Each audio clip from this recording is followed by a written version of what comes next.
प्रकृति के उपहारों का आओ हम सम्मान करें, अपने जीवन का प्रकृति से पहचान धरे। सुकुमार प्रकृति की कोमलता में ना भौतिकता का अवसाद भरे, नव विकास की नव चेतना लेकर संग प्रकृति उन्नति की उड़ान भरे। झारखंड देश के उन राज्यों में है जिसकी प्राकृतिक बनावट लोगों के सौंदर्य बोध को बढ़ाता है।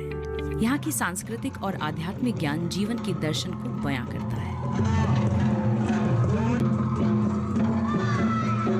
वनों, पहाड़ों, नदी, झरनों का यह प्रदेश अकुत खनिज संपदा के लिए विश्व प्रख्यात है। ये कृषि के क्षेत्र में न केवल अपनी एक नई पहचान बनाने में कामयाब रहा है, बल्कि काफी लंबे समय से तसर का उत्पादन कर रहे झारखंड को देश और दुनिया में स्थापित किया है।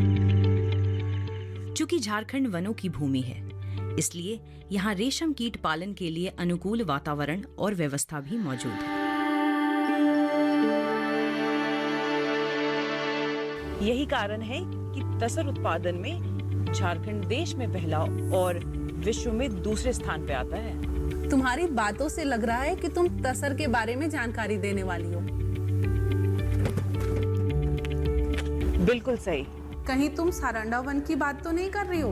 हाँ, तुम सही समझी। हम उसी रास्ते पर हैं। रांची से करीब 60 किलोमीटर के बाद एशिया का सबसे बड़ा साल वन क्षेत्र सारंडा शुरू हो जाता है, जो उड़ीसा की सीमा को छूता है। तो एक्साइटेड हो? चलो मैं दिखाऊं तुम्हें वो जंगल।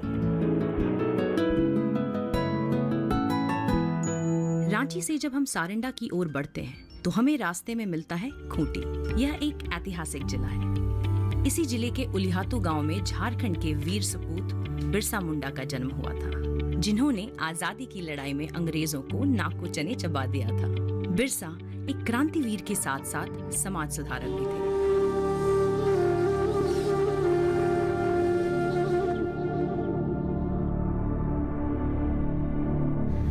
रास्ते में खूंटी से लगभग 15 किलोमीटर दूरी पर है पंचघाट, जो टूरिस्ट के लिए आकर्षण का केंद्र रहा है।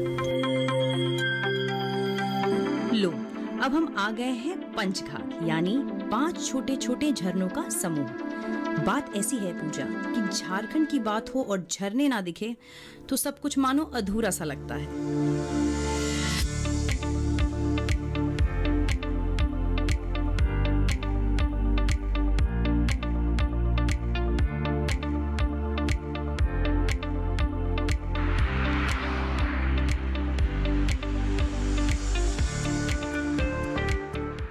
थोड़ी ही दूर पर है हिरनी फॉल, जो अपने प्राकृतिक सौंदर्य के लिए बहुत प्रसिद्ध है। तो मैं आप लोगों को वहां भी लेकर चलूंगी।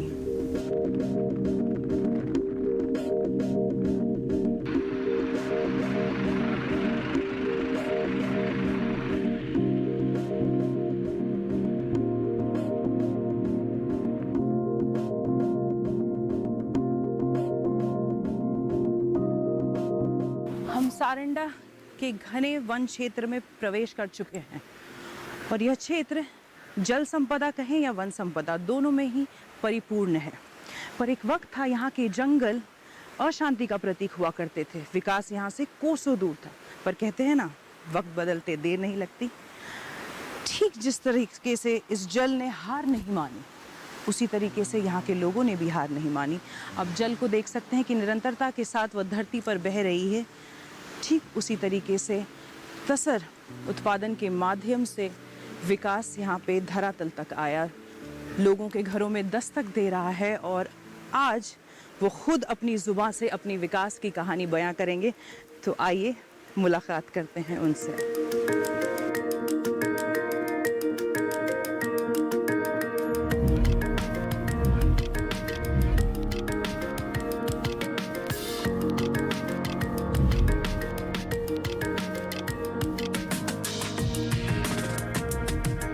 अभी हम सारंडा की सीमा में प्रवेश कर चुके हैं। ये करीब 80,000 एकड़ में फैला विशालकाय वन क्षेत्र है। 700 दुर्गम पहाड़ियों वाला यह क्षेत्र अत्यंत रोमांचकारी और अद्भुत नजारों से भरा है। टेढ़े मेढ़े और उबड़ खाबड़ रास्ते जीवन के संघर्ष और उसकी वास्तविकता से हमें रूबरू भी कराते हैं।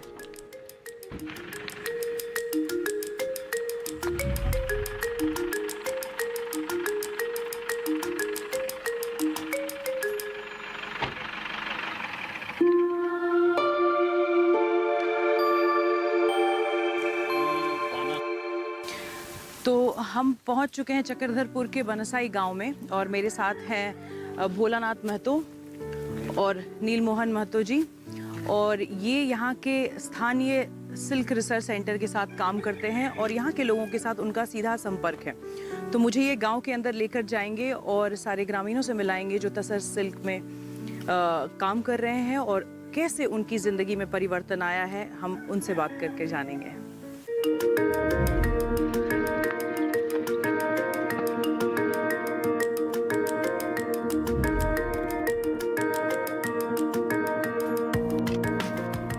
तो आप ये बनसाई में कब से तसर की खेती कर रहे हैं? हम लोग परदादा से हम लोग खेती करते आ रहे हैं कि हमारे कार्यकाल में 1994 में हम ट्रेनिंग लिए थे चक्रधरपुर में, साउंडिक धर्मशाला में। 25 दिन का ट्रेनिंग था। उसके बाद जो भी सुविधा सरकार की ओर से दे रही है उसी के आधार पर हम लोग सब कुछ हम लोग करते आ रहे हैं। इसी से हम लोग का जीवन यापन भी होता है। हम लोग बैला को भी करते हैं और अपना खेत को भी उसी पैसा से हम लोग खेती कर रहे हैं।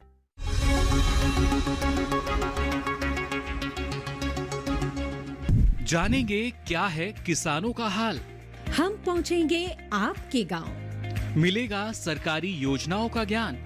जब लगेगी चौपाल, देखिए चौपाल चर्चा सोमवार से शुक्रवार सुबह 9 बजे सिर्फ दूरदर्शन किसान पर।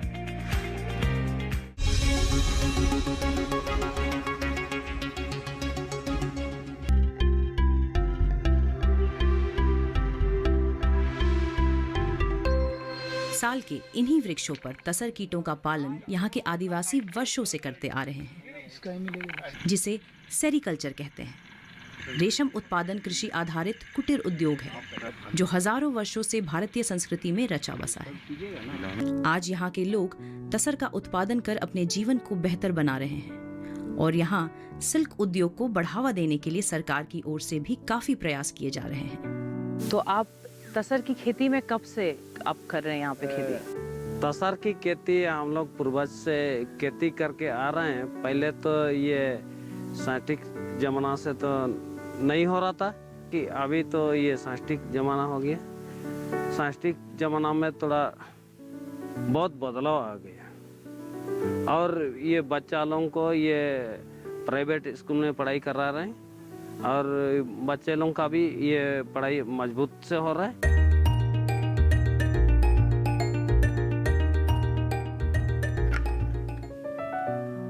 दीपा, सारंडा वन तो अपनी नक्सली गतिविधियों के कारण पूरे देश में चर्चा में रहा है और वहां के लोगों को विकास की कभी कोई गुंजाइश नजर ही नहीं आती थी। रेशम के कोमल धागों के सामने नक्सलवाद की कठोर अवधारणा खंडित हो चुकी है। विकास के नए राह प्रशस्त हो रहे हैं। आज यहाँ साल वृक्ष पर सपने पल रहे हैं। उन्नति और विकास की नई इबारत लिखी जा रही है। भोला, मैं यहाँ घने जंगल देख सकती हूँ, काफी खूबसूरत है और तरह तरह के पेड़ भी दिख रहे हैं, पर साल में देख सकती हूँ कि नेचुरल तरीके से यहाँ पाया जाता है। तो आपसे जानना चाहूंगी कि तसर की खेती में साल पे कितने डिपेंडेंट होते हैं यहाँ के किसान? ऐसे तो ये जो हमारा सारंडा जंगल है ये पूरा साल के पेड़ से ही भरा हुआ है। इसका जो है कि लाभ जो है किसान पहले सही से नहीं उठाते थे। पहले जो है इनको पता नहीं था कि कैसे खेती करना है और कमी थी उनको नॉलेज की। लेकिन अब जो है कि हम लोगों हमारे ऑफिस में जो अग्र परियोजना केंद्र है उनमें जो है कि इनको प्रशिक्षण दिया जाता है और इस प्रशिक्षण पा करके जो है ये लोगों ना बहुत अच्छे तरीके से करने लगे हैं और जो है कि अभी साल में इन लोग जो है कि काफ़ी ज़्यादा करते हैं, क्योंकि इनसे जो होता है कि उनको काफ़ी ज़्यादा मुनाफा भी होता है और इससे जो होता है कि हमारा जो प्रोडक्शन होता है जो सिल्क का वो जो है कि काफ़ी अच्छा साल में जो है कि सबसे बढ़िया हम लोग का कोकून जो है कि वो बनता है। नक्सल प्रभावित इस क्षेत्र में रेशम उद्योग को बढ़ावा देकर लोगों को मुख्य धारा से जोड़ने का प्रयास किया जा रहा है। आज यहाँ के युवा और किसान कृषि को उद्यम की तरह ले रहे हैं और उद्यमी किसान बनने की दिशा में अग्रसर हैं। उनके चेहरे पर आत्मविश्वास और खुशी की झलक साफ देखी जा सकती है।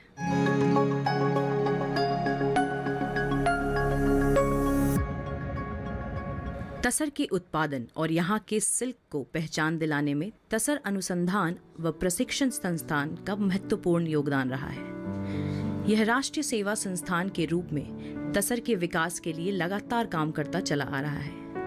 पहले यहाँ के लोग परंपरागत तरीके से तसर का उत्पादन कर रहे थे, पर इस संस्थान ने किसानों को प्रशिक्षण प्रदान कर उन्हें उत्पादन के वैज्ञानिक तरीकों से जोड़ा। परिणाम यह हुआ कि उत्पादन में लगातार वृद्धि होती चली गई। मैं नील मोहन जी से अब जानना चाहूंगी कि पहले की स्थिति आपने देखी होगी कि यहाँ पे कैसे थी और किस किस्म की ट्रेनिंग दी जाती है इन किसानों को, और क्या बदलाव आया है पहले के तरीके में खेती के और अब में। पूर्वज तरीके से जब खेती करते तो उन लोग को बहुत कम गोटी होता था, माने नई के बराबर होता था, जिससे उन लोग का जीवन यापन भी करने नहीं सकता था, उस टाइप का ये होता था। लेकिन अभी वैज्ञानिक तरीके से जो खेती करते हैं इसमें से उन लोग को बहुत ज़्यादा मुनाफा होने लगा है, जिसका और पहले क्या था कि पहले अर्जुन और आसन में ही खेती करता था, उन लोग को जानकारी का अभाव था, इसी में उन लोग खेती करता था। लेकिन अभी क्या है ना, हम लोग अग्र परियोजना केंद्र बंदगांव में ट्रेनिंग दे के किसान लोगों को सिखाए कि साल में भी खेती किया जा सकता है, जिससे कि यहाँ का किसान अभी धान का खेती छोड़ के तसर का खेती करने का सोच कर ये कर रहे हैं।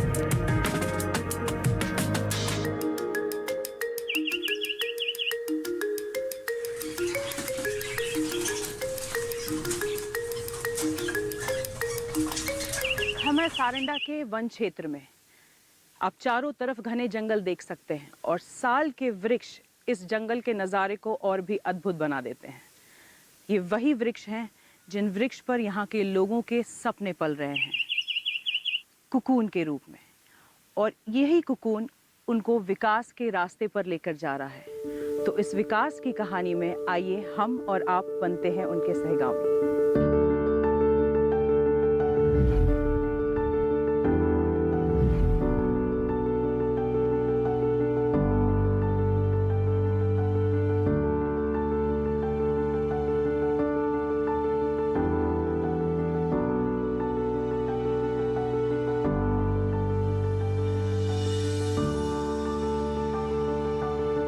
रेशम कीट पालन ने जहां लोगों को रोजगार के अवसर प्रदान किए, वहीं पर्यावरण को संरक्षित करने में इसकी महत्वपूर्ण भूमिका रही है।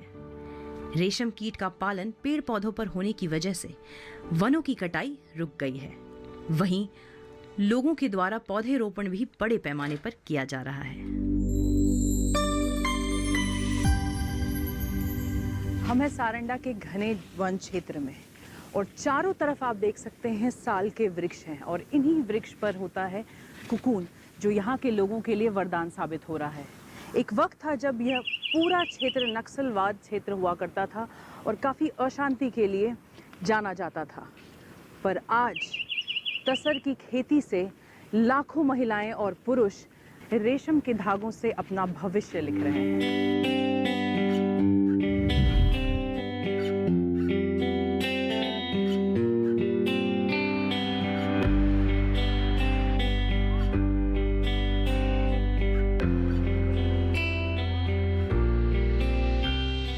यहाँ के किसान आज तसर का उत्पादन तो बड़े पैमाने पर कर रहे हैं, पर इनको उतना लाभ नहीं मिल पाता था जितना मिलना चाहिए, क्योंकि किसान कच्चा माल सीधे व्यापारियों को बेच देते थे।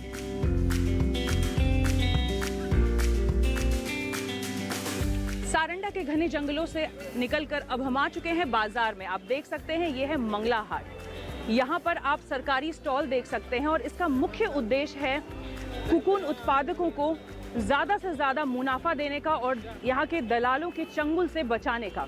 तो आइए हम बात करते हैं किसान भाइयों से और यहाँ के व्यापारियों से और जानते हैं कि उन्हें क्या मुनाफा और कितना मुनाफा मिल रहा है।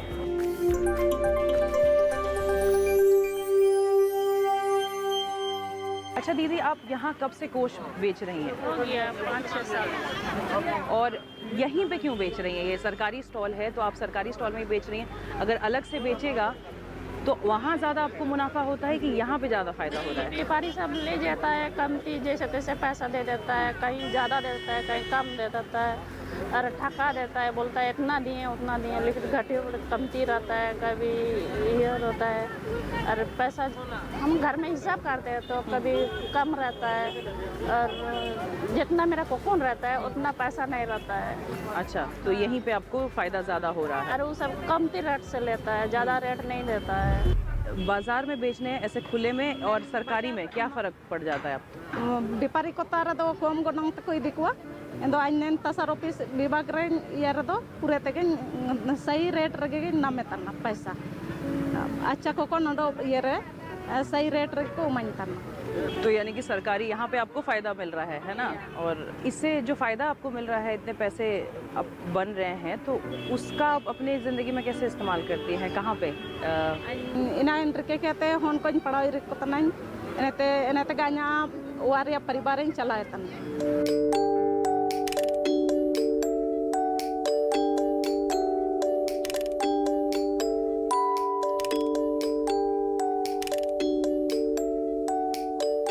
हमारे साथ है राजेंद्र प्रसाद मंडल जी, जो कि यहाँ के डिप्टी सेक्रेटरी हैं आरएमबी के।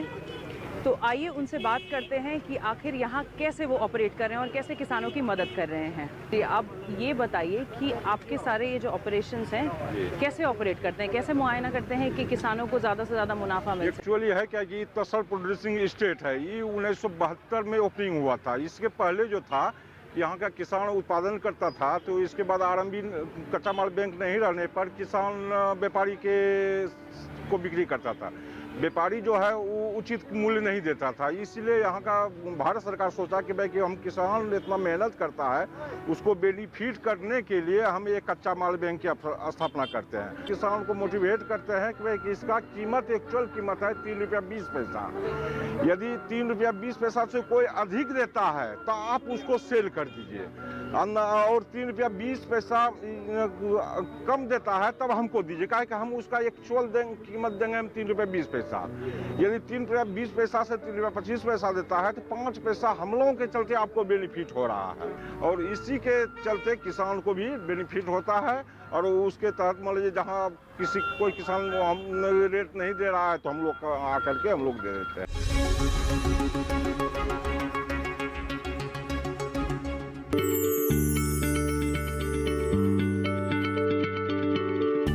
क्या आप किसी बीमारी से परेशान हैं? चाहते हैं डॉक्टर की सलाह? तो हम हैं आपके साथ, बताएंगे आपको जीने की राह। समस्याएं आपकी, समाधान देश के मशहूर विशेषज्ञों के।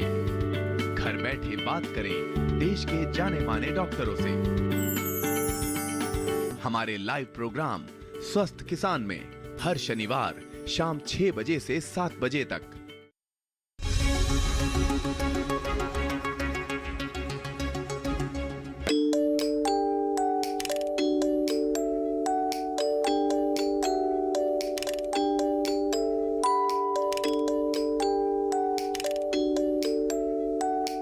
आपने देखा कि कैसे इसकी ग्रेडिंग की जाती है और कैसे कोष उत्पादकों को ज़्यादा से ज़्यादा मुनाफा दिलाया जा रहा है यहाँ पे सरकारी प्रावधान के जरिए।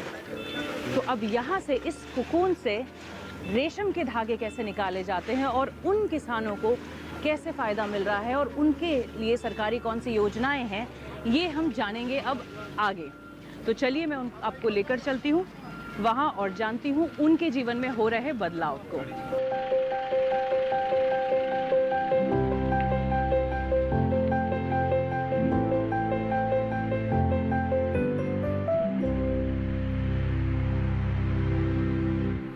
नमस्ते, मैं दीपा हूँ, मैं रांची से आई हूँ और तसर के सिलसिले में जानकारी थोड़ा उपलब्ध कर रही हूँ। तो आपके केंद्र में आई हूँ ताकि आप मुझे कुछ बता सके कि यहाँ पे किसानों की कैसे मदद की जा रही है, जो तसर की खेती करते हैं वो किसान, और क्या क्या प्रोसेसेस होते हैं आपके इस केंद्र में। सबसे पहले तो यहाँ जो एक्टिविटी होती है उससे पहले मैं वाकिफ करवा देता हूँ आपको, अभी बाहर चल के जो एक्टिविटी है, उसके बाद इन बिटवीन आपको क्या प्रोसेस होता है, कब क्या होता है, ये सब बताएंगे। कितने लोग इससे जुड़े हुए हैं, तसर से कितना फ़ायदा है लोगों को, ये सब आपको स्टेप वाइज हम बताएंगे। अभी तत्काल एक्टिविटी चल के देखें हम लोग। आइए अब समझते हैं रेशम के धागे और वस्त्र बनाने की प्रक्रिया को।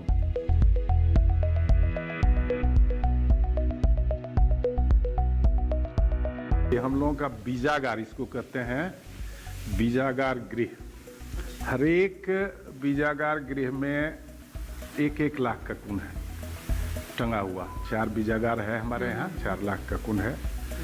हर एक इसमें देखते होंगे कि 100 ये 5 का गुच्छा है, एक लरी में 100 ककून होगा। इस तरह से पूरे इसमें 1 लाख ककून है, जिससे हम लोगों को 20 से 25 हजार तक अंडा प्राप्त होगा।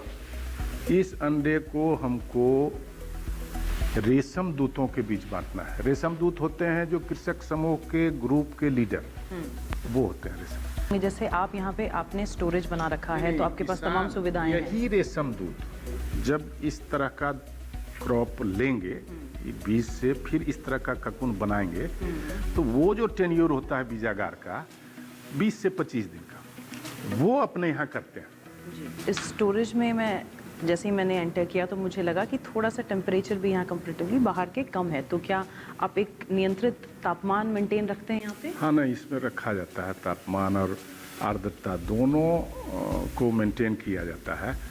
टेम्परेचर जाड़ा के दिन में भी 30 से 33 के बीच रखा जाता है, और गर्मी के दिन में भी कोशिश किया जाता है कि 33 तक ही रहे, ताकि ककून के अंदर जो पिपा है वो मरे नहीं।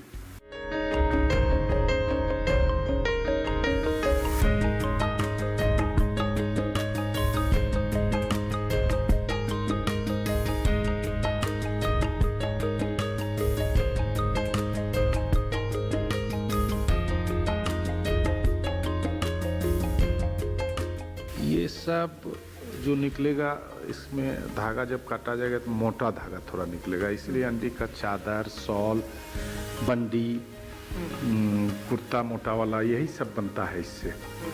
मेनली आसाम में होता है, और आसाम के लोग इसको सिल्क बनाने के लिए नहीं पालते हैं, इसके प्यूपा को वो लोग खाते हैं, प्रोटीनस होता है। यहाँ हम लोग डेमोन्स्ट्रेशन के लिए इस बार किए हैं। अब इसका धागा निकलवाएंगे, देखते हैं कि कितना 200 DFL किए थे, इसमें से कितना धागा निकलता है।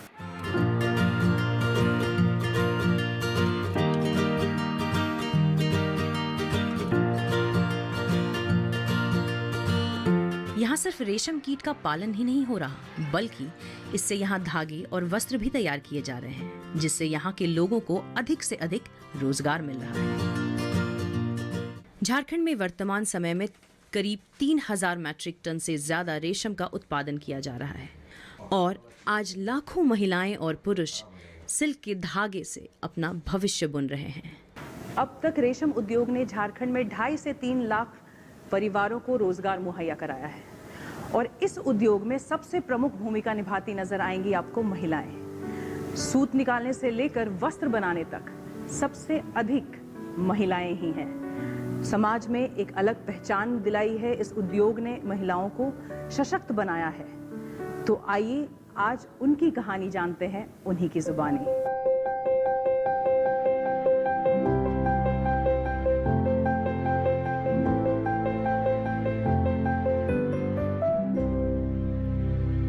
अच्छा दीदी, कब से इस काम में आप लगी हुई हैं? जी दीदी, तो हो गया 3-4 साल जैसा।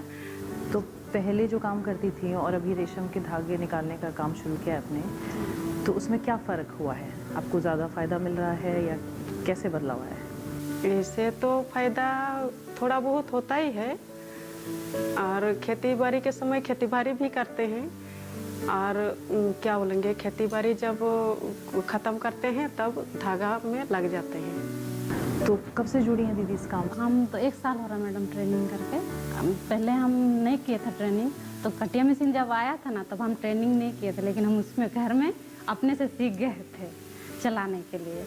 और चलाने के बाद फिर एक बार हम धागा भी जमा दे दिए थे, मेरा ट्रेनिंग उन्हीं तो हुआ नहीं था, तो हम दूसरे के खाता में डलवा दिए थे पैसा, और उसको निकाले। जैसे साया खरीदो, ब्लाउज खरीदो, चूड़ी खरीदो, कुछ आने से कैसे लगता है अब मेरे पास पैसा रहता तो हम ले लेते, ये बात होता है ना। तब हम लोग सोचते कि आज मेरे पास पैसा नहीं, हम नहीं लेंगे, लेकिन जब से हम लोग धागा खोल रहे ना, ये हम लोग को सोचना नहीं पड़ता है। लोग का गांव का सब महिला खोले थी धागा, तो हम सोचे कि हम भी खोलेंगे। उससे पहले क्या करती थी? पहले कुछ नहीं, घर में थे और खेती बाड़ी करते थे और जंगल जाकर लकड़ी लाते थे और कुछ नहीं। तो उस वक्त कितना कमा लेती थी और अभी कितना कमा रही हैं? खेती बाड़ी में तो कभी कभी होता है, उतना तो नहीं होता है, हर साल नहीं होता है ना, पानी की दिक्कत होता है, थोड़ा बहुत होता है। इसमें ज़्यादा फायदा है? हाँ, ज़्यादा फायदा है। तो हम लोग का मशीन अच्छा से नहीं चलता है ना, नहीं तो इनमें तो अच्छा ही होता है। झारखंडी सिल्क की चमक ने देश और दुनिया में जो रोशनी बिखेरी है, उसका एहसास झारखंड वासियों को गर्व से भर देता है। किसानों और बुनकरों के जीवन में भी आशा की एक नई उम्मीद जगी है। विपन्नता के अंधियारे से निकलकर संपन्नता के उजियारे में प्रवेश कर चुके हैं।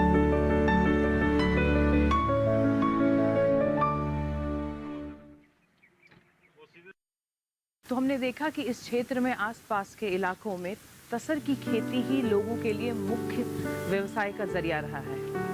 तो इसी को प्रोत्साहन देने के लिए सरकार ने यहाँ पर खादी पार्क की स्थापना की है, जिसमें आप देख सकते हैं मेरे पीछे है ट्रेनिंग केंद्र और मेरी बाईं तरफ है बिक्री केंद्र। तो चलिए अंदर जाकर देखते हैं कि यहाँ के किसानों ने किस तरीके से रेशम की धागों से बेहतरीन कपड़े बनाए हैं।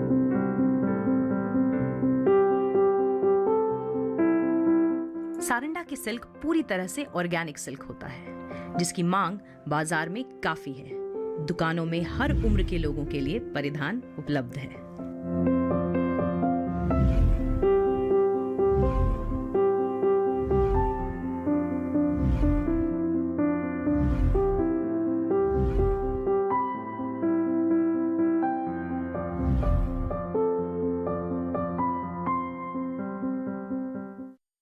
तो आज के सफर में इतना ही। अगले सफर पर फिर आपसे मुलाकात होगी। तब तक के लिए नमस्कार, जोहार।